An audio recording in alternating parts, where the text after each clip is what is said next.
Two glass ceilings have been shattered in UK politics this week. The first one is that on the 30th of October 2024, Rachel Reeves became the first female chancellor of the exchequer to read the budget. This is a big deal, seriously, because in more than 800 years, no female has read the budget in parliament.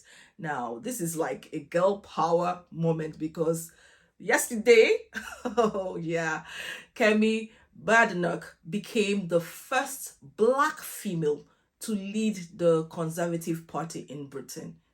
It has never happened before. So I feel I should just unpack some of the things in the budget first, because there is the good, the bad, and the ugly in this particular budget.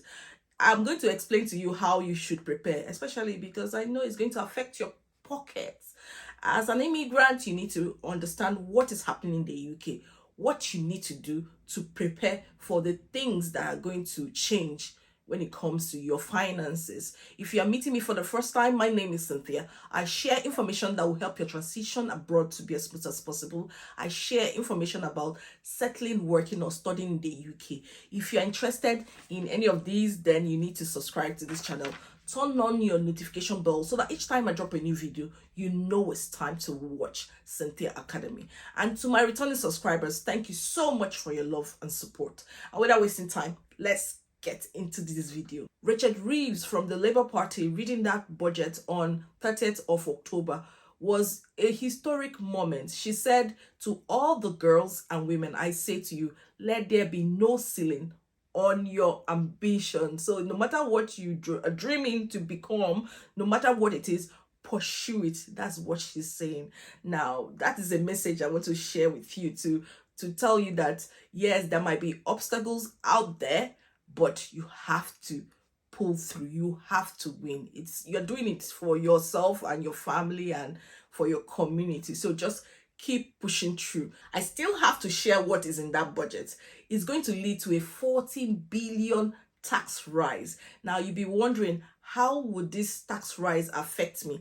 I feel I should share the good and the bad parts of that budget. For the bad news, the first one is that national insurance for employers will increase. In fact, it states here that it's going to increase from 13.8% over anything £9,100 to 15% for anything above £5,000. It's not your direct national insurance that's going to increase, it's the one that your employer will pay.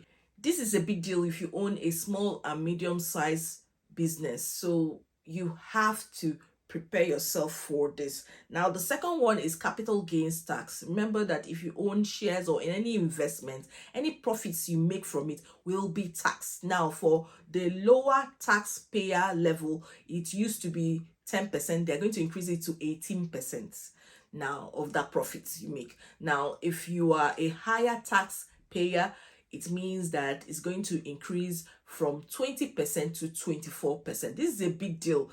In fact, for tech entrepreneurs, they're going to be affected adversely by this.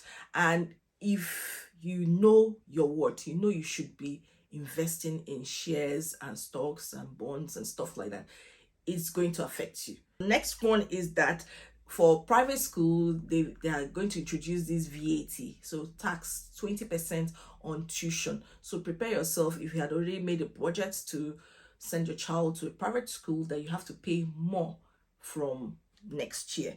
Another one is they introduced this thing called the inherited pension tax. So if you have a pension and you want to pass it down to your next generation or maybe your children or something like that, it's going to be taxed from April 2027. So it's going to be freeze for 2 years thereabout, but from April 2027 is going to be taxed. The aspect that actually broke my heart is with the stamp duty tax. First-time buyers are exempt up to £425,000 as long as the total property price is below £625,000. That is what is going to be till March 2025. If you have a property between £125,000 to £250,000, you will pay no stamp duty. But if you decide to buy a property above £250,000 to maybe £925,000, you would pay 5% stamp duty for second-time home buyers. But after March 2025, the change here is that first-time buyers will be exempt from stamp duty up to £300,000 as long as the total property price is not more than £500,000. So it also says that a portion from the £125,000 to £250,000 will be taxed, and is going to be 2% stamp duty that person is going to pay. However, if you decide to buy a property between £250,000 to £925,000, it's going to be 5% stamp duty that you will pay. You might think, okay, it won't affect me, but if you're a renter, I feel that this would affect landlords, and there's this rippling effect that it would have on renters. That's my opinion. I don't know. But do I see the prices of renting coming down? I don't think so. I don't think so. So this is bad news. Yeah, it's bad news.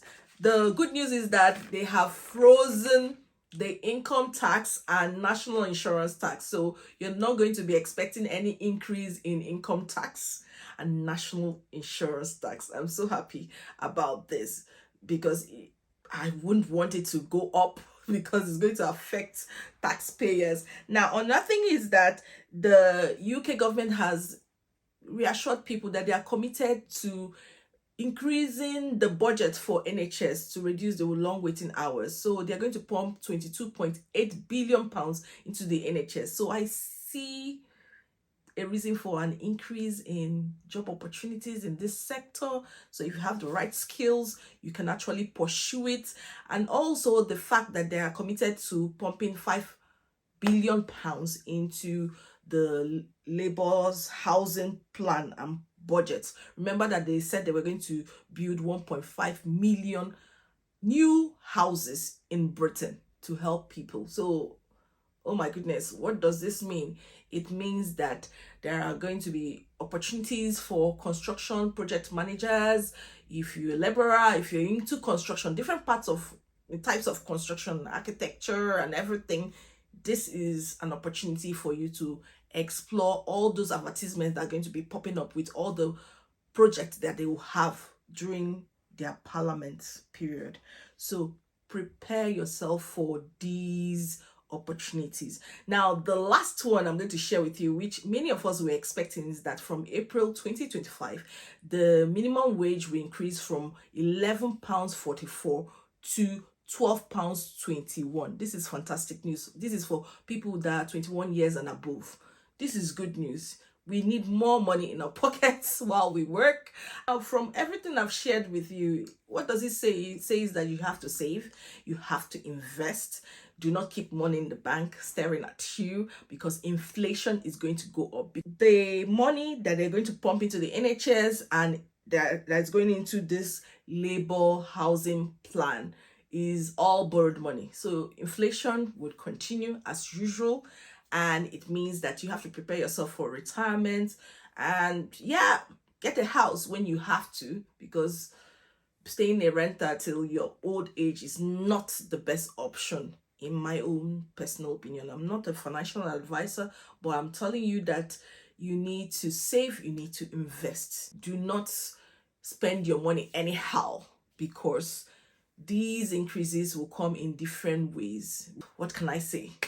Upskill, relearn, increase your skills, get better paying jobs, and take care of your family. I hope you've benefited a lot from this video. If you have anything to share, please tell me your ideas. What do you think about this particular budget? What do you think about the new leader of the Conservative Party? Yes, Kemi Badenoch. What do you think about Revees being the first female to read the budget? It's a big deal. When she lifted that red box, I was like, yes, it's happening. Okay, it's an exciting moment. I'll see you in my next video. Bye bye.